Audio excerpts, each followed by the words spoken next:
Ladies and gentlemen, welcome to the first semifinals of the Open Angel Arena tournament.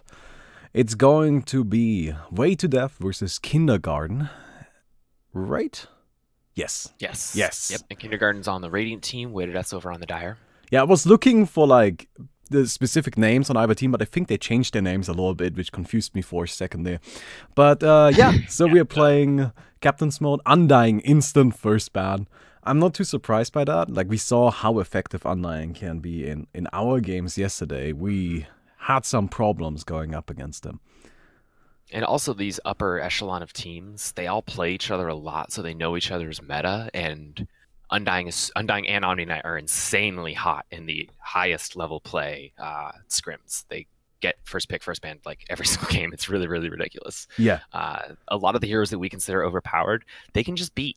So instead, it's these other heroes that are just not necessarily overpowered on their own, but just so oppressive in any mediocre lineup. One of the biggest strengths of Undying is just his early game fighting potential. You know, Undying is one of the strongest heroes at level 1. And I know that doesn't sound like a huge deal in a game that goes to level 50, but in the current meta, level 1 might just be one of the most important levels. You know, levels 1 to 3 matter a lot, and Undying is incredibly powerful then. But it's not like he falls off completely. Later on, the Tombstone just is incredibly disruptive. The hero is just a hassle later on. He's not necessarily the most dangerous, but he just makes it very difficult for you to do much. And we got the Ancient Apparition getting banned out, as well as the IO. Ancient Apparition, I think, is probably currently agreed. Like, I don't know. Like, I think that he's one of the, if not the best hero in the game. With the recent talent changes, the hero just got completely nutty. I don't think he was allowed in a single game. Smiley face. I didn't see him, at least. Yeah. And he was widely considered a top hero before this talent change, which made him much, much, much stronger. Exactly. Especially in the OAA setting, where having lots of reliable stuns is really important because the fights last so long. Okay, so this is interesting. The Radiant side is letting the Tinker slip through. Right? So I wonder if we're going to see that here. Because the Dire side now, they banned out the IO, right? And then the other side with the Storm Spirit here. Storm Spirit is somebody that I would actually consider one of the main ways of dealing with Tinker, because he's so fast, you know, he can actually catch up to him. But yeah, the Dire side, if they don't ban Tinker, this is going to be interesting. I don't know if Kindergarten runs Tinker, though. I'm sure they would if they are given the opportunity. Zeus is also still in the pool, though. So that's actually two incredibly powerful heroes, one of which is guaranteed. Zeus, if they don't ban Zeus, Zeus gets picked. Yeah. There it is. Zeus, I think Zeus is actually the way more guaranteed pick than Hey, Junior Wasabi, holy shit, I mean, man. Tinker's so absurdly powerful because DXS's Tinker's stupid. It's so good. You know, I've seen other Tinkers successful, but like, there's one individual who plays it better than anyone, and their team revolves around it, and it's so good. Oh, they get the Shadow Fiend I expect instead. more picks like that. So Kindergarten loves their just fundamentals, just a good, well-rounded team that they're just going to outplay you with and win. They're not interested in cheese. They're not interested in rearming items that shouldn't be rearmed. Man, that's crazy. People are asking why we're both streaming the same game. The second match got delayed by an hour. So we're just both doing this right now. Yeah, that's why. Right? There's no other game currently going on. This is only one game going on. Yeah. Death Prophet, also extraordinarily popular in the higher level meta. It's funny because these teams are going to pick really different than a lot of the matches we've seen before, just because they have their own high level meta. There's definitely like a different echelon there where like teams are they're just playing so much better. So because they play each other so much. They know each other practice well, and that makes a really big difference. I mean, they play like 5 or 6 scrims bare minimum every single day since we announced the tournament some month and a half ago. Yeah. So we've got the Tidehunter here. Tidehunter generally considered to be incredibly powerful. He's very similar to Undying in that he, like, one of his like main abilities is to just be super good very early on and then incredibly disruptive later on. And that's all you need, right? Like, if a hero can do those two things, then you've got a good hero on your hands.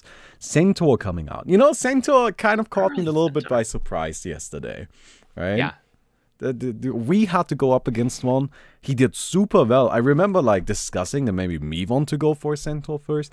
But the thing is, I haven't seen much Centaur at all outside of the tournament. So I don't know. When we were drafting, we were even like, man, Centaur will mess us up. But I don't think they'll pick Centaur because he's not popular. And then they just pick Centaur. It's going to be very interesting to see how they pull this off. But Centaur does make sense. You know, he's got a lot of early game power. He's very dangerous in that regard. And one of the big things he's got going on is that ultimate, actually. Like, mobility and getting into the fights is important. And Centaur can just make that happen. Think about how many times you miss interrupting a boss by, second, maybe, second and a half. Centaur ultimate gets you there in time. And sets up for a great initialization of the fight. Tree is expected, especially against Kindergarten. I think we'll see second round bans of Tree a lot because Kindergarten doesn't value him enough to pick him up in the first phase. But their Tree's so good because they're Dota players. If you give them vision, they're gonna win. That's gonna be something. That's actually the biggest difference between pub games, I think, and the competitive matches. Where in pub games, people poop their awards occasionally.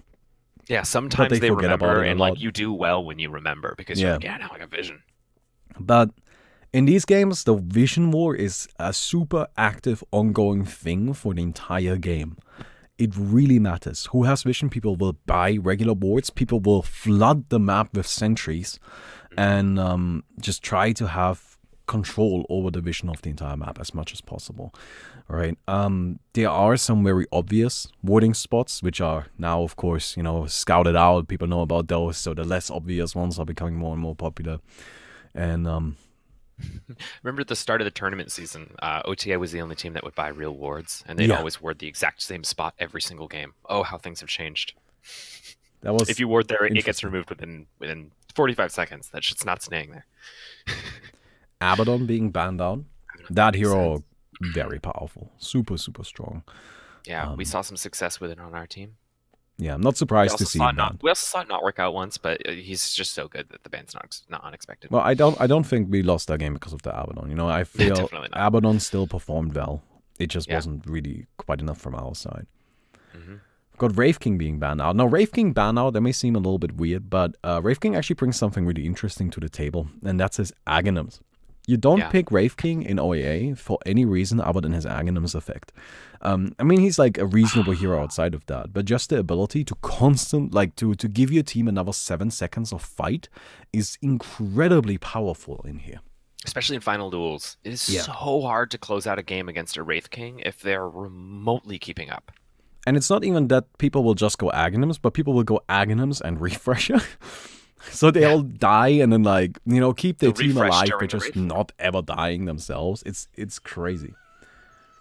So the Oracle ban's super duper expected. Oracle is the absolute best combo piece with Death Prophet because it makes it so Death Prophet doesn't need to buy. So instead of buying the Stone Skin, the Death Prophet gets to get a Mariah's Dagger if you get an Oracle on your team. Yeah, that's a scary item. Something that's fairly risky. You don't let that get through, because if the Oracle can keep the Death Prophet alive and the Death Prophet can leave a dagger active during its ultimate, it's going to be a bad time. A hero that I'm surprised we haven't seen at all is Luna. Luna was widely considered to be one of the strongest heroes in the game, and everybody wanted her nerfed all the time. And I did nerf her, but I didn't nerf her power. Like, she still hits really, really hard. So I'm a bit surprised to not see her in any of these lineups at all. We've got the Shadow Demon coming out. Shadow Demon is great because not only is he a support, but he can also take a lot of camps on his own, which is something you need. You need that ability to simply, in late game, if he catches the Shadow Fiend out of position, you can just pop him. Yeah, he can just kill enemy carries on his own. He's so good at that. So now we've got Kindergarten. Kindergarten has so many options right now because their team's pretty open-ended. They just have some good team fight and then a hero that can either go right-click or caster.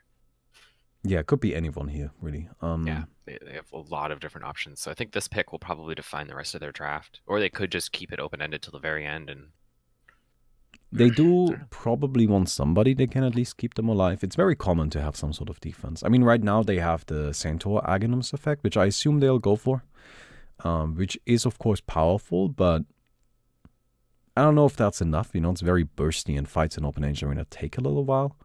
So, you know, maybe some sort of I think like a Witch support. Doctor would be Witch cool Doctor, here, yeah. personally, just because it would basically all the good spread healers are already banned out.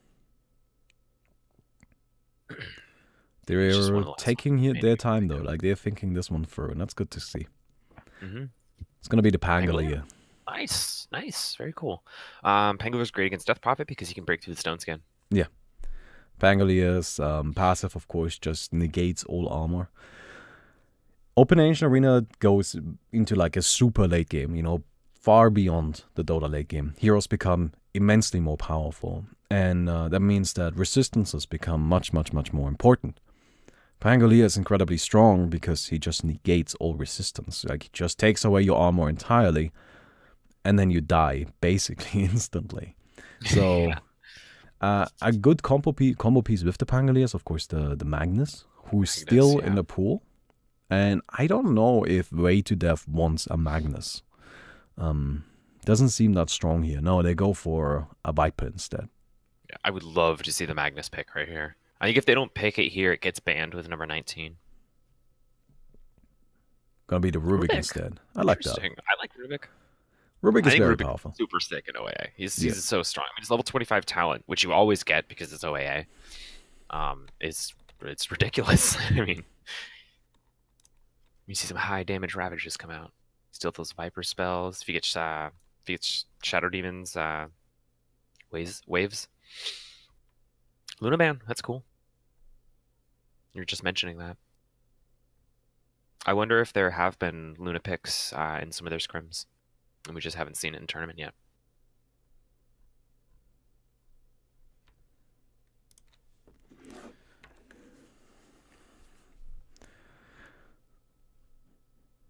Gonna be the last ban here for the Radiant side. This is the Radiant. It always trips me out a bit because they're red. Shouldn't yeah, the colors based on whether you're banning or picking right now. Oh yeah, I guess.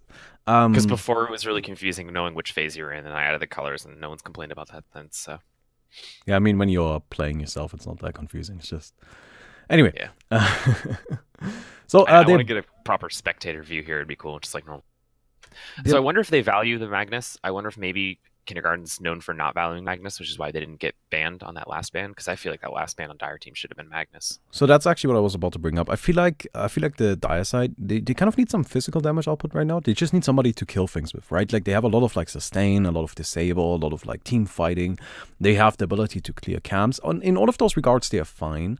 They just don't have somebody that hits really hard. And I generally like having a hero like that on the team. So the Lifestealer ban makes a lot of sense to me. It's a strong hero in general. You know, works well against the Radiant team. And Radiant Centaur. Yeah, he fits into that description of just hitting hard. The Radiant team now, I think what they probably want is like some sustain maybe? I don't know. Their draft seems a bit odd to me. We'll see how that goes. I haven't seen too much of Kindergarten play, so you know, I'm really interested. Like, Magnus would make sense to me. I personally would probably go for the Magnus or some sort of team fighting. I feel like that's what I would go for the Magnus because you have a Pangolier, and when you get Magnus Pangolier gets to like level 14 before the second duel. It's stupid. Yeah, it's gonna be Leshrac. Interesting. Nice. Leshrac's good. Those high tier teams really like Leshrac. Yeah, Leshrac is not considered to be very powerful in regular Dota, but in OAA, Leshrac always gets to level 25, and at level 25, Leshrac starts spamming lightning bolts every 4 seconds. That's slow for 4 seconds, meaning you cannot ever run away from him. It is not possible. He will always chase you down. Plus, all of his spells scale so much with the 2 additional levels in OAA. His magic damage goes out of control. He can boss solo and stuff. He's super duper good, and you can get enough mana regen to leave his ultimate on all the time pretty easily. I mean, you can even do that in normal Dota, so you can especially do that here. Only a few seconds left. I wonder who it's gonna be. Gyrocopter. Definitely physical damage. A little bit less, you know, super committed into it, and a bit more early fighting. I really like that they're doing that. Like, Way to Death, their strategy is to just kill you, right? They don't wait. Not Way to Death, sorry. Kindergarten. Their strategy is to just kill you. They don't wait They don't give you a break. They will just go in and try to end the game at minute 1. So I like that Way to Death is saying, that's fine, we're just going to fight you early and we're going to stay alive. And then we're going to transition from there. And I feel like it's probably the best approach. They're thinking about the late game, the Steyr team, because 8 games against Kindergarten always go to late game. Yeah. So. We're about into game 1. Everybody excited? Chat, push 1 if you're excited. I'm excited. I am fucking psyched. Get hype. I'm excited. There we go. So I got a quick little pause here in the beginning. This is just, of course, like to make sure everybody connected properly and there are no issues. And then we're about to go into the game. Now, to briefly explain the game mode to everybody that is new around here since we have this pause.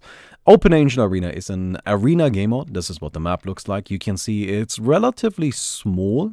There will be a lot of camps that spawn around the map in these little positions here. In these camps, there's creeps. You can farm those for golden experience. There are also going to be bosses on the map in these locations. These bosses can be killed for so-called upgrade cores, and you can use those upgrade cores to upgrade your items all the way to level 5. You can see which level somebody's items are at by these little blips up in the corner. So you can see this will be a level 1 Bloodstone, a level 2 Bloodstone, level 3 Bloodstone, level 4 Bloodstone, and level 5 Bloodstone. The items also become visually a little bit different, so you might be able to tell just based on that. It seems we're about to go into the game. Every 5 minutes there will be a duel. This duel will be just straight up, let's go ahead and beat each other up and kill each other. And they are going into the cave right away. Now this cave is a little extra farming area that is relatively safe to take because the enemy team can't interrupt it. And what it does is it gives golden experience to your entire team. It doesn't just give it to a single hero, it splits it to the entire team. It's a great way to make sure that your entire team has a lot of money, a lot of experience, and can kind of go from there. The game also starts with one of the tomes available. So we've got Scabo on the Leshok right here, already level 3. This is because that first tome is available at minute 1. You can see the Shadow Fiend already rotating over into this top area. This is probably because he is setting up to farm these camps as soon as they are available. Camps will not spawn before the first duel, the cave will not spawn before the first duel, and neither will the bosses. That's why the map is currently empty. But the first duel will take place in just a few seconds. Would it be hard to make one of your overlays say the team names? Wouldn't be hard. I can do that in a second. Yeah. Alright, so we've got the first duel right here. Everybody's a relatively low level, although we have the level 3 Death Prophet and the level 3 Leshok. So these two heroes will be like the main combatants, I guess. Like they are the most dangerous in this situation. This high ground area, this right here is the dual capture point. After 45 seconds this will unlock, and then the teams can capture it to heal up and gain some buffs, like a double damage or a haste rune. So teams will try to fight and hold this area. Oh, we've got the Leshok standing over to the side, spamming his Thunderbolts in there. Tidehunter dropping very low, goes down to the Centaur. Centaur gonna be taken down as well. It's a 3-on-3. Pangolier still standing strong, activates the Fairy Fire. Nice stun! And it seems like Grandpa is gonna be going down. Shadow Fiend next in line, Pangolier drops as well. So it's the Leshok going up against 2. He does have a few spells left, but I don't think he's gonna be using his Mango. He'll just surrender this duel. And that's a triple kill for the Death Prophet, but not the worst duel. Went relatively well, I would say, for the Radiant side there. So, let me just go ahead and add in the overlay really quick. Hello? Hello. My game crashed, so I'm actually just reconnecting. Oh, your game crashed. Oh, okay. Well, I'll add the overlay once you're back, so there's not this like moment of quiet. Alright. So you can see reconnecting. You can see right here Way to Death is being incredibly aggressive. Like there's a lot of camps on their side of the map as well, but they're not even bothering with those. They're immediately going over to the side of Kindergarten and taking all of their stacks. There we go. And that aggression is really very trademarked at this point in time. It's like the most popular playstyle. That's the meta. And it's the meta. These 4-man rotations are super popular. Oh, Death Prophet gonna be stunned up right here, but you can see the Radiant side, they're not quite as powerful. They are a little bit behind in like levels and levels in gold. They also just don't have as many heroes here. But they're doing one thing distinctly different, and is they are using the Shadow Fiend and this Shrug to just kind of run around the map, avoid these fights, and take all of these camps that Way to Death is ignoring. We've got the Pangolier being caught out here. So this Pangolier is not necessarily here to like kill Way to Death, he's just there to distract him, he's kind of food.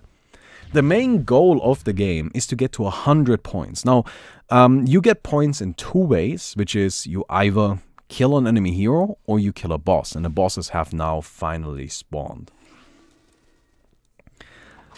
Yep, that 3-minute mark when the bosses spawn. So what's interesting about the raiding team is that they have one of the heroes capable of cheesing bosses solo very, very early.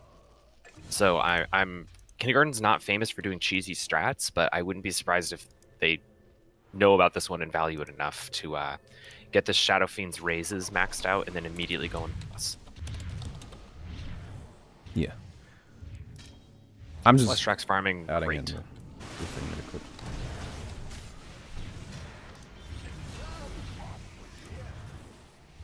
It's a really good fight here for Kindergarten. The Lestrax just rolling right in. He's level 7. Everyone 3, 4. He got all of the XP early on. Interestingly, he has less farm than the Shadow Fiend. So he's not getting as many camps, but I think just because he's so active in all these fights, he's not really dying, and he is getting these camps. Ooh, but then he gets blown up right there. Not without his own kill to boot. Centaur tries to TP out, but didn't quite make it, and now they're just going to kill this Pangolier. He doesn't really have anywhere to run, especially since that high ground's protected. Scabbo's just charging right back in. Oh, he steals that entire creep camp. That was super good. Money's so important early on.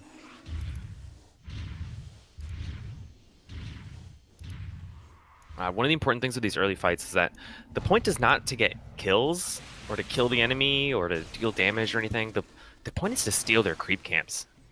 The same amount of gold and XP spawns on each side of the map every minute. So every time you can take some gold and XP from the enemy's side of the map while also claiming yours, you were getting ahead. Yeah.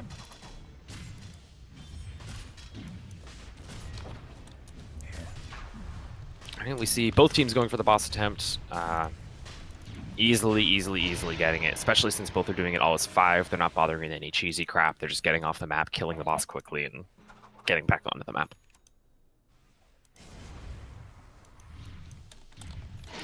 And there goes the boss for Way to Death. So the timing there is extremely tight. Let's take a look at the boots. I suspect we're going to see 4 GPM boots and 1 farm on both teams. Interesting. Way to Death's going mass GPM boots. And I suspect that at least the gyrocopter will disassemble those after a little bit. When you get a boss this early, GPM boots are actually the best boots because the creeps don't yet give enough gold to compete with the amount of gold that you'll get from the GPM boots. So even as a farmer, you kill the creeps for XP and you use the GPM boots for GPM, and then in a minute or two you disassemble and get some normal cleave boots. That way you can farm better. Okay. Sorry guys, but I put the overlays on the screen. I did it. We have Way to Death versus Kindergarten. Oh, we got a big fight right here. We've got the Shadow Demon being chased away. But yeah, as you mentioned, we already have some boots. So if you just go in here, both teams picking up lots of mana boots. The only one that didn't pick up mana boots is the Shadow Fiend from the Radiant side here. Now to quickly explain what the mana boots do. The gyros are already disassembling his. Oh, he already disassembled his and got treads. He just wanted it for a couple ticks. Yeah. So just to kind of explain what mana boots do in Open Angel Arena. Boots, the first level or the first upgrade for boots always gives them farming properties. The most popular one right now is mana boots, which give you passive GPM. So this Death Prophet, just for having mana boots, gets an additional 1800 gold per minute, which is obviously a lot. We've got the Shark charging in right here. Does a lot of damage, already has his Shiva's guard. The Kaya is standing in the middle, and the Dire side, they're just falling. They're all dead. Wow. That fight was not good for them. That was a really bad fight. And now we've got the Ruby coming down here. Does have great early team fight potential, and now I think they're going to capitalize on it. And they're just going to pressure this team, and they're going to get great farm. They're not going to try to close it out early. They're not going to boss rush and make it so the enemy team stands no chance. Oh, the Pangolier! He gets 4! 5! He's still going, but he's gonna just roll out of there. He wanted to bounce off the... Oh man, that was great. Yeah. Nothing happens out of it, but it was a pretty sight. Now, there are other farming boots, of course. The most notable ones being treads, face boots, and TP boots. Tranquils right now aren't very popular. You will probably not see them today. I don't think we'll see any Tranks today. Which is a shame, because I don't actually think they're that bad. There's actually one strat that involves buying Tranks, so we'll see if we see it today. I don't want to reveal any strats for teams that are still in the game, though, so I'm not going to talk about it until we see it. Yes. That sounds good. Oh, by the way, Radiant side coming in, stealing all the Ancients from the die. This is huge. It's actually huge. It's really big, especially since they're already ahead. Yeah. These Ancients, what they do is they kind of build up over time and they become increasingly more and more powerful. If you don't kill a camp, the creeps will still become stronger. Their bounty increases, but the creeps, they do become bigger and bigger and more scary. So, what happens a lot with these ancient camps... Look at the centaurs trapped. Oh, he gets pulled in! Oh, they noticed him! He's gonna try to deny himself to the creeps. Doesn't get it. He doesn't get the deny. Doesn't quite get it. But something that happens a lot with these ancient camps is that they just kind of stack up a lot. And then teams will kill them all at once they are powerful enough to do so. The problem with that strategy is that your enemy can come in and snipe it. So it's fairly risky, and that's exactly what happened here. And that put Supreme at quite a deficit. Not Supreme, Way to Death, sorry. I just saw the name Supreme. Well, I mean, also specifically Supreme. Yeah, definitely specifically Supreme. I love seeing the first item pull staff on Shadow Demon. First item, I think every team should have at least one hero that goes first item pull staff. It's just really, really, really good item, and it's so good in team fights. It just ruins the enemy positioning. Oh, Pangolier going in. They got a Centaur on top of that as well. It's gonna throw out a Stomp on two. Pangolier still balls in, hits them again and again. Oh my god, that's so much damage. The Shadow Fiend, a few right clicks. Ravage. Ravage does a lot of damage, of course. Shadow Fiend gonna drop an ultimate, but banished up before he can do so. Shadow Demon still standing in the back, trying to disrupt all of this from happening, and then we crashed. What the fuck? Did you crash? I crashed. Oof. Well, the Leshrak's trying to clean up. He's getting a lot of damage in, but the Death Prophet manages to finish him off, and then the rest of the Kindergarten team is very, very low. Please. Viper is actually just kind of cleaning up. The Death Prophet has his spirits out, and they can't kill the Viper. They finally kill him. This fight's just still going. Everyone's just respawning and TPing in. Don't worry. By the time you get the game relaunched, it'll still be happening. Just to kind of clarify, that got nothing to do with our game. That's dollar crashing, okay? That's dollar crashing on us. There's nothing we can do. Kindergarten came out ahead there. Eventually, the Shadow Fiend respawned, came in, and killed everyone. Yes. And now they're rotating up to top boss. We're good. We're back. We're back. We're good. Okay.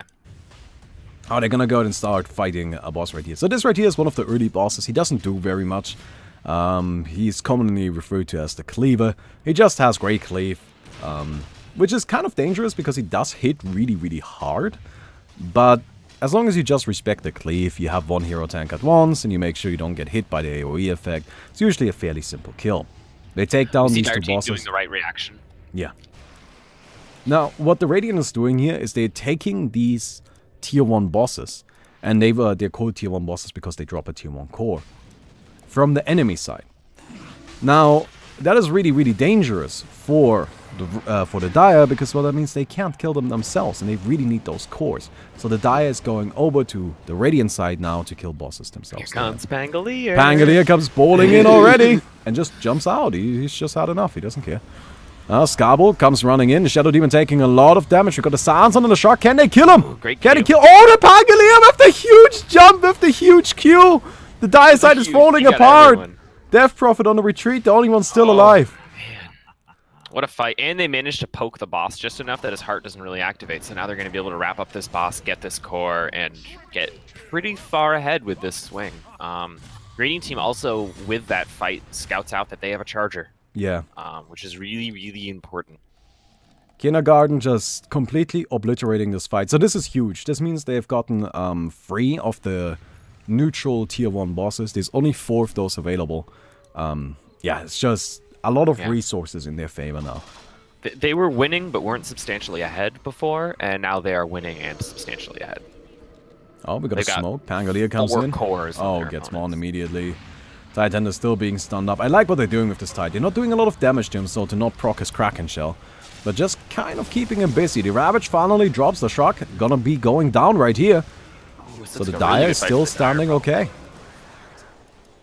Gyrocopter will be taken down. Pangolier runs in. Oh, we got a silence. Not a silence. The slow on the Centaur.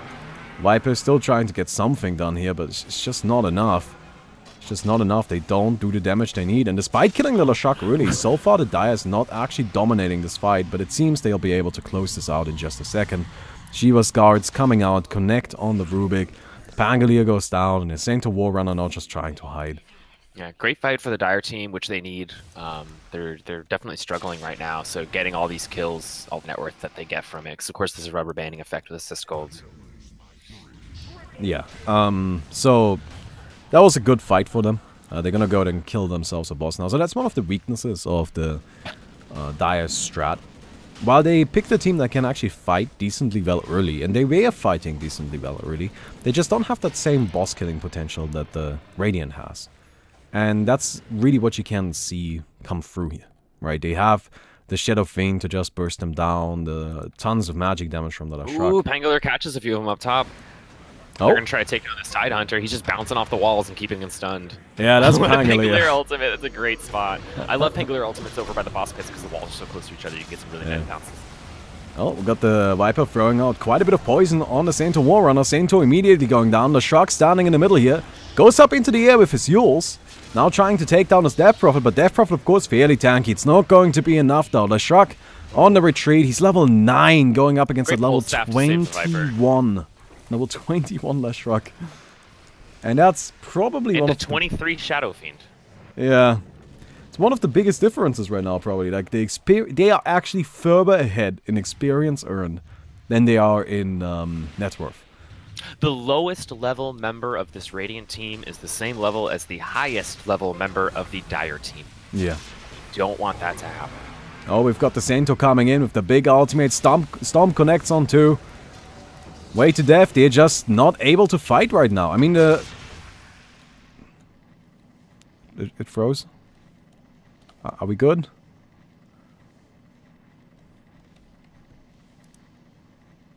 Hello? Hello. I think my daughter crashed again. Did it really? Damn. Why is this happening? Well, fortunately, the teams are disengaged from one another. Although, like, I'm looking at the mini map right now, and you can really see the hole that Dire's in. Every single Dire team member is currently on their protected high ground, while the Radiant's just spread all across the map, getting further ahead, getting more levels. Daughter, please. Daughter, please, don't do this to me. Ooh, they got the Leshrac alone and out of position with all 5 Dire members around him, taking him down. Yeah, they're going to kill the Leshrac there, and that's a great boost for them. They need that very, very badly to get those high-value pickoffs.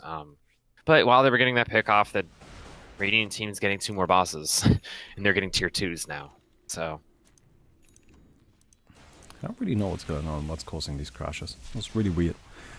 I don't know. If you have a little Chrome tabs open, I found that makes Dota crash all the time. Oh, that especially could totally if any be of them are using media stuff. So if you have like YouTube or Twitch tabs open. Oh, I found a ton of tabs. I have an absurd amount of poorly. tabs open, actually. Yeah, I closed every tab but the stream so that way I can see Twitch chat. All right. All right, I reduced it to only 4. It should be fine. All right, we're fixing things now. Dire team's trying to get a couple bosses because they need to. Radiant team knows it's happening, but not exactly where. They scanned the wrong boss pit. But it looks like Pangolier's going to scout them out now. He knows they're there. Pangolier knows. Yep. I'm not sure. It looks like there's 3 of them here to fight, which may even be enough because this Leshrac's level 29. Leshrac goes in with the Force Staff. Well, he's just spreading a lot of damage. Activates his Yules. Up into the air he goes. The Pangolier is still stunning everybody up. And they're just dropping. Oh, they're just dropping. He's got his upgraded lightnings now. His lightning bolt is 5 now, which means that the power jump is massive. The slow duration goes up from 0.2. The damage is 450 a bolt. That was 3 versus 5, and they lost. And they lost the boss. They're gonna lose the core. This is just. I think we're gonna see an early GG in this game 1. Honestly, this is not going well. It's interesting also because Kindergarten's not famous for these like big shutouts where they just get dominatingly ahead and win. Usually they just get ahead and then slowly win, and they are totally patience, vision. These are words that come to mind with Kindergarten. In this game, it's just domination. Yeah. They're gonna go out and take down another boss. And this is really like, well, I think the deciding factor here. Like, one of the main differences is that Kindergarten can actually kill bosses. You know, Yeah, every time the DSI tries to take down a boss, it takes them forever. They're just so slow at doing it. And then Kindergarten figures that out and shows up. Yeah. You know, you gotta be quicker with that. Pangolier actually picking up a Blink Dagger, upgrading it too. Oh, he comes in with that big bull. Tidehunter, oh, he's trying to Blink Dagger coming do something, but oh, you see this Rubik just running around without any restraint. We've got the Ravage finally coming out. The Shark standing in the middle, though. He can't take that damage. He doesn't need to worry about anything here. He's even got a regen crystal off cooldown. If he actually, there you go, he pops it now. Yeah, he pops it. He's just healing right back up to full. Death Prophet goes down. Viper gonna be hexed up here, but interrupted by the duel. Timing. It's always funny when that happens, because then once the duel ends, it's gonna be someone instantly dying. Yeah, Death Prophet gonna activate your ultimate here. At least it's a level 3 ultimate, so that's reasonably powerful. Ravage comes out, they're gonna try to kill the Shark, but look at him, he's just standing. He doesn't care. Yeah. He's not afraid. He just drops everything on his own, fighting 3 heroes while the rest of his team is tearing the rest of Way to Death apart. This Scabo Leshrac is terrifying. He gets a little bit low, and then he just heals himself, and then right out of the heals pops the regen crystal to heal himself back up to full. And Dire Team's just too far behind to be able to damage through that. It's way too much HP to work. Basically, have to do 10,000 damage to this guy. Yeah, the Centaur Warrunner here is just holding the high ground. So this is kind of what the high ground area is for. Wow, Centaur is even going to kill him. Yep, gets him. No, but a hero like Centaur, even though he might not be able to properly chase down a Gyrocopter or probably instantly kill him, Centaur can just hold the high ground, and that's a problem for Gyro. He needs to deal with that, and wasn't able to. You can't just run away and avoid him during the duel, because then he's just going to get haste and triple damage. And no one wants to deal with a hasted Centaur. No. Dire Team scouts out a Charger top. Well, there's actually 2 Chargers top. Look at that. Oh, that might be a start. They're gonna go kill their safe bosses now as well. Really needs those Chargers. Oh, it's actually 2 Chargers bottom as well. That's funny. We currently have mirrored boss spawns between the 2. So there are different bosses in the game. This right here, these are the twins. What's special about the twins is that you need to kill them simultaneously. Every few seconds, the HP is going to reset to whichever one has more HP. Right, so you need to have a lot of AoE, or you need to attack them alternatingly. That's why you can see the heroes attacking both at the same time, as opposed to just focusing one down. Charger is also a little bit of a special boss. You gotta bait him into running into these towers, and then he'll lose all of his resistances. This right here is the Ogre. You guys might be familiar with him from Siltbreaker. He just kind of stomps on people. It's kind of an ass, honestly. Yeah, Ogre's great. Wait, did I notice this Charger and they're taking it? I think this is where Kindergarten relying on great fundamentals, just playing well. You know, this is where you can capitalize on that.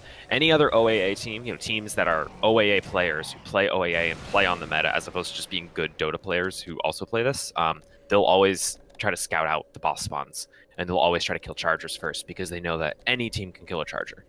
Yeah. Especially if you have multiple people, it's pretty easy to get enough damage out to kill the Charger. He has animation tells for everything he does, so you can dodge it as long as you're proactive about it. One of the big important marks in Open Ancient Arena is always level 25. At level 25, you get your level 25 talents, right? And for a lot of heroes, those are very defining. For the Shark, of course, we've got the 3-second Lightning Storm duration. That's incredibly helpful, right? Which, by the way, he's up to level 34 now. All 3 of his normal abilities are level 5. We have the Death Prophet. At level 25, she gets Exorcism Haste, which is actually hugely important for her item build here. You can see she has an item called the Stone Skin Armor. What this item does... Which she really can't use until she gets that talent. Yeah. What the Stone Skin Armor does is, it makes it so that she gains huge physical resistance, tremendous amounts of armor, but she also gets slowed down to only 100 movement speed. The item is very powerful on Death Prophet because her ultimate makes her run with haste speed, no matter what. Which means she can activate the Stone Skin, get that incredible armor boost, and then as long as her ultimate is going on, she will just be able to run around the map without any restrictions. But she's not level 25 yet. And it's really telling of this game that she's not, because you always see the Death Prophet. You know, it's usually like, when are they going to get the tier 3 so that the Death Prophet can get her build online, not when is she going to get to level 25, because you're typically level 25 when you're killing tier 3 bosses. Yeah. That's safe to say. It looks like, oh man, it looks like Kindergarten knows about this. They're coming in. Pangolier, oh, they have a ward down, so they see that Kindergarten knows about it. They're trying to cap this rolling in. Oh, the Ravage just to keep them away. Nice. That's going to keep Really them safe for Ravage. the time being. But Tidehunter just... Oh, actually still alive. The Shadow Fiend coming in. Ogre's off ganking the Viper in the background. Yeah, these Ogres are fairly aggressive. They know no chill. They will just attack you without any regard. They're very dangerous too. They do a lot of damage. You can see that. I actually don't like what Kindergarten is doing here. This seems a bit risky for no real reason. They're so far ahead that they're just happy to do it. They're Yeah, like, I guess, go ahead, yeah. fight us. We'll just get 5 more kills and a boss. Alright, they're gonna go ahead and capture this really quick, and it seems like Way to Death is not interested in challenging it. I think I'd like to see Shadow Demon go into the cave. Yes, I was about to bring up You know, the cave as well. Yeah, he does a little bit of boss damage, but he doesn't matter that much in these boss attempts. Oh, Pangolier going in. And he can cave. And Pangolier just giving them a hard time. He has no intention of stopping that boss or stealing it. He just wants to make their life a little harder. Yeah. So this... Let them know that he sees. This area in the game, this base area, is protected by an aura. If enemies dive into this area for too long, then they will start taking massive amounts of damage. So generally speaking, these bosses are considered safe bosses. You can interrupt them, but it's very difficult and usually not worth it. The Death Prophet goes in right here, immediately stunned up, gets the BKB off anyway though, so she's still standing strong. She's also finally level 25, but going up against Pangolier, of course, her resistances won't matter all that much. That's what they picked him for. And now the Death Prophet, she still hasn't activated her Stone Skin armor, actually. Oh, she's healing. That's Death Prophet for you. That's her strength. That's what she does. Oh, she's still nice. She gets standing. 25, so now she's hasted. You can see that Stone Skin is so good. But the Pangolier also can break through the Stone Skin. She shouldn't have deactivated the Stone Skin there yet. As long as wait, didn't we fix Pangolier? Oh yeah, we changed Pangolier. He only disables base armor now. Yeah, we changed that. So, like, he does take away a lot of her armor, but he doesn't completely disable it. Oh yeah, I forgot about that. Oh yeah, so he actually That was actually a recent change, forgive us. Like, we changed a lot of things about this game. This game is always getting updated. Like, sometimes we have like 4 or 5 patches a day. It can be a little bit tricky to keep track of everything that's happening. I knew that we wanted to change it. I wasn't sure if we had already. But yeah, so they are actually not quite able to just kill her. The Pangolier is just not enough damage output right here. They're gonna wait out the... Oh no, why did you leave? I guess they want to try to get her. She's dropping fairly low. The exorcism is done, so I think they're gonna get her here. Yep, there it goes. There you go. But yeah, very active development. So you should play some, hey, if you're looking for active development. It's a good thing. Just sometimes you forget some things, though. Yeah. Alright. So 79 to 29, substantially ahead in cores. It's looking like a pretty rough game for Way to Death. One thing that I feel like we should maybe explain a little bit. There's this cave area in the back of their base. And what makes this area special is, first of all golden experience earned in that cave is shared to the entire team. So, by killing it, you know, you can spread money to your team. But it also has a very significant comeback factor on it. So you can go into the cave and just farm up there a little bit, and it will really help you come back into the game. And it's something that I personally think teams aren't utilizing properly right now. Even teams that are this far into the tournament. So, in this situation, they would be getting basically a 2x reward on caving because it scales from all like the bonus you can get is all the way up to 100% bonus or it being halved. Yeah. And that's scaled based on the enemy team being double your net worth or you being double them. Those are the minimum and maximum bounds. And I think at this point, Kindergarten's actually more than double their net worth because of all the cores they have. And the experience gets measured into this. Yeah, the Ogre really messed up that fight. It's unfortunate, too, because I'm sure that Dire Team would have loved to get the kill on that Pangolier. All the assist gold rubber banding effect from that. Yeah. Kindergarten's eyeing some tier 4s now. They're going to get a lot scarier when they start getting tier 4 cores in their inventories as well. And they're so good at killing this. You know, they've got a lot of minus armor, a lot of physical damage. They just do a lot of damage. Like a lot of slows. And the Centaur, especially with the stone skin, he doesn't care about these bosses. Oh yeah, he doesn't give a damn. Look at the Centaur. He's got 8,000 HP. What, 130 armor? Yeah, what's the effective HP on that? No, I don't even want to know. I know. Scavo I don't even want to know how much damage it takes to get through him. Standing in the middle of their base, just not respecting them whatsoever. Doesn't need to. And they're just getting kills. Kills left and right. So the Centaur's going to start dying to offsides now. Yeah, so this Centaur went into deep. And this right here is the offsides penalty. And he's just melting. Yeah, you don't want to go in that They couldn't damage him at all before. And then, oh look, Rubik has a Exorcism activist. That's spooky. Well, Gyrocopter is just kind of trying to farm up a bit. But yeah. This game is looking very, very grim for the Dire side here. I really like how the Radiant are distributing their money, right? I think that's something they're doing an incredibly good job at. Yeah, a lot of teams put all their money on just 1 or 2 heroes, and this Radiant team clearly values leveling up their supports, considering the fact that their supports are higher level than the enemy carries. Yeah. Just in general, they have a lot of resources, and they're centralizing a lot of them on this Leshrac. Now, to kind of explain how to level up in Open Age Arena, because it's also a bit different than what you're used to from most other game modes like it. In Open Age Arena, to go from level 1 to level 25, you just have the regular leveling up mechanics that you would have in Dota. Meaning you just level up your abilities 4 times, you ultimate 3 times, you get your talents whenever they become available, and it's all normal. And then from level... And we try our best not to modify any numbers pre-level 25. So your road to 25 is generally just Dota. Yes. And then past level 25, every 3 levels, you will get a new skill point to level up your abilities.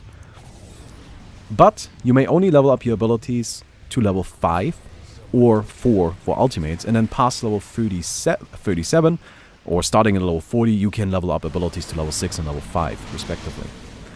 So Leshrac getting to level 49 is pretty important because that means he gets his level 6 ultimate, and those level 6 level 5 ultimates. Close to it too. It's gonna be so good. Yeah. He gets his level 5 ultimate. Level 5 ultimates are insanely powerful. So big marks that you should be keeping in mind are always level 25, because at level 25 you get your level 25 talent, of course, which is very powerful. Then level 28, that's when you get your first ability to level 25. Not level 25, level 5. God, there's a lot of numbers. I'm just confusing myself. Many numbers. So many numbers. So like Pulse Nova, when it maxes out, he's going to get a 50% boost in damage. And he's already melting these teams. He's already soloing a tier 5, tier 4. Soloing a spider. Yeah. Just fighting this boss, no problem. A lot of people consider this, like, thinks that this boss needs to be nerfed. And he's just soloing it. It's like his second tier 4, maybe. Pangolier picking up a Kofefe, which is... Oh, nice. He upgraded it to Kofefe. I wasn't sure if he would go for Kofefe or the just... Oh, coming in with that ball. Tidehunter dropping solo already. He's just dead. He's just dead. Oh, wow. He just got annihilated. Viper now still trying to get out of there. Got a Ravage being stolen. Double Rubik Ravage. That was beautiful. He put 2 out. We got a duel on the other. That's actually a lot of damage. Oh, I don't know if they're gonna be able to kill each other. They both have stone skin. So I hope you guys got all day, because it's gonna be taking a little while. Yeah, so both of these heroes have stone skin armor, which we explained earlier. So this Centaur now also activating his regeneration crystal, which is an item that allows him to have a lot of health regeneration for a brief period of time. So it's a very strong self-healing item, and I just don't think they can kill him. Yeah, One of them, one or both would need either a Kafefe or the upgraded Spirit Vessel. Or Spirit Vessel. Yeah, this Those will... two, because they both diminish healing, so that way they can't just cap themselves back up off on HP by activating items. Top 10 anime fights. Absolutely. Hey, but we can look at how beautiful Stone Skin looks, because it gives a really cool effect to the heroes. I mean, if this is not a top 10 anime fight, I don't know what is. Oh no, she turned it off! Why? I don't know. Because she didn't want it active when she cut out of the duel. Maybe it's not like he's gonna kill her.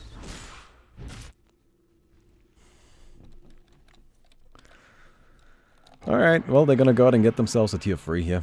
Which will help them a little bit, of course. They are finishing up some more items here, but the other side, you can see their item progression is just so much further ahead, right? Leshrax's 49. Oh god, that's gonna be absolutely terrifying. So Leshrax's ultimate, the damage in it just increased by 50%. It does 600... 200 damage a second. It does 630 base damage right now, but actually he has a Shiva's card and Kaya. He's got a lot of intelligence, so it actually does 1032 damage every tick. That's a lot of damage. That is a lot of damage. The upgraded Aghanim's doesn't seem to be working. Is it just visual? That's just a visual bug. So, something you should also probably be aware of. Aghanim's Scepter is an item that's fairly popular in this game mode because it has a little bit of a special property to it. If you upgrade an Aghanim's Scepter, for every upgrade level past the first one, you get an additional talent unlocked. So this Leshrac now has a level 4 Aghanim's Scepter, which means that he has the level 10 talent, the level 15 talent, and the level 20 talent. He's got all of them. He doesn't just have one, he's got both. And then once he maxes it out, which he just did, he now also has the 50 Diabolic Edict explosions, as well as the 3-second Lightning Storm slow duration.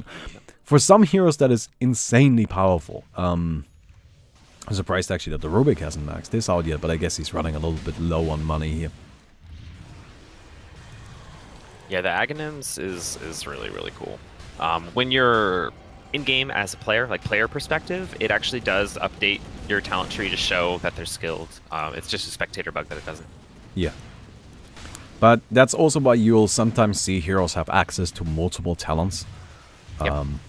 Yeah, it's that ability, right? So the Centaur, for example, right now has 10% magic resistance and 10% evasion.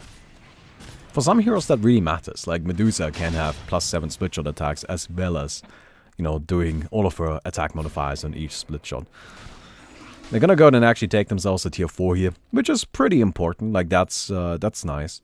They're definitely still trying here, they haven't given up on this whatsoever. Got the Shadow Demon here, tanking up quite a bit. Aeon Disc is a fairly popular item as well, just because the way it upgrades, it goes very low on cooldown. So heroes with Aeon Disc, they tend to not be able to do much damage themselves, but it's very good on heroes that disable a lot, since they don't really care so much about the damage, right? But the Aeon Disc will continuously protect them during fights. Yeah, it's super good. Who was it that picked that up? The Shadow Demon has one. Oh yeah, Shadow Demon, there he is. That makes sense, because he's one to just get popped. Yeah. This Dire team, one of the most challenging things when you're behind is that you don't have access to the neutral bosses anymore. So while the Radiant team gets to kill a bunch of blueberries, this Dire team's forced to kill high ground Temple Guardians, and Temple Guardians are much harder to kill, as you can tell by how much they're messing this fight up. Rubik coming in with the Ravage! Oh my god, everyone just died! Oh, that's just rude. That's a triple Beyond Godlike. 3 different heroes procced the Beyond Godlike announcer in that fight all at the same time. Yeah. That's gonna be the final duel. Now, the game isn't over yet, even though the kill limit has been reached. Now the Radiant side needs to win a final duel. Then they win. So, we've got the Pangolier going in immediately. He connects with quite a few stuns. Ravage coming out from the Tidehunter. Shadow Fiend taking a lot of damage. He is actually gonna be going down. Shadow Fiend drops immediately. Gyrocopter goes down as well, though. Pangolier is still standing, still does a lot of damage. Leshrac in the middle of all of this, and they're just dying to the AoE. Shadow Demon lasts to fall, but it's not going to be enough. So what do you think the odds of seeing a Leshrac ban next game? I don't think they're bad. I think there's a pretty realistic chance that there might be a Leshrac ban. And with that, Kindergarten takes it Way to Death now 1 game behind. And Yep. So the set is 1-0 Kindergarten. It's a best of 3, so there is potentially 2 more games, but at least 1 more in this semifinal game. yes. And we'll see how it goes down. Now, I think at this point it might be interesting to bring up that Kindergarten is the #1 seeded team. That's the team that most players or most tournament organizers, I guess, thought would win the entire tournament. Way to Death is actually kind of a surprise team to make it this far into the tournament. They weren't seeded super low, they were seeded 5th, but that means they weren't expected to actually get to this point. They managed to beat the Iron Guard, I believe, who beat We Know That Way, which were the 4th seeded team. Oh, did I put 1 and 2? Oops. Mabi. It's 1-0 now. 1-0. So, we're now just gonna wait until... Okay. It actually just started. Oh, did it already start? You're just going straight into it? Well, the other set just started. More Than You versus No, I the kind game we're actually supposed to be casting. Or do you want to watch the rest of the set? Well, I think we should finish this one, no? Yeah, so I guess one of the other streams should cast More Than You. Okay. Well, this is actually tricky. Okay, chat. Let me go ahead and ask you guys this. Push 1 if you want to see Kindergarten versus Way to Death. You already saw one of these games. Do you want to see another one like this? Or push 2 if you want to watch what are the names again? More Than You versus Alpha Boys, which is the 2nd and the 3rd seeded team going up against each other, right? So that's probably the more interesting game, but we are already in the middle of this one. I see more 2s.